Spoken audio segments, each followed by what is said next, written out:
মানুষ আপনাকে স্বার্থপর বলতেই পারে। কারণ বেলা শেষে পাগলও তার নিজের বুঝ বোঝে। তাই সবার আগে নিজেকে বোঝা খুব জরুরি। নিজেকে ভালোবাসাটা খুব জরুরি।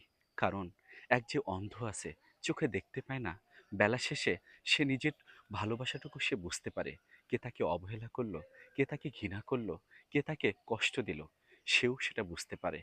তাহলে একটা রাস্তার পাগল যে কোনো কিছুই বুঝতে পারে না, বেলা শেষে সে নিজের ভালোটুকু বুঝতে পারে। কাজেই নিজের ভালোটাটুকু বোঝা খুব জরুরি। কারণ কেউ আপনাকে স্বার্থপর বলবে, কেউ আপনাকে খারাপ বলবে, সেদিকে কান না দিয়ে শুধু নিজের দিকে তাকান। কারণ বেলা শেষে কেউ কারো নয়, শুধুই আপনি আপনার।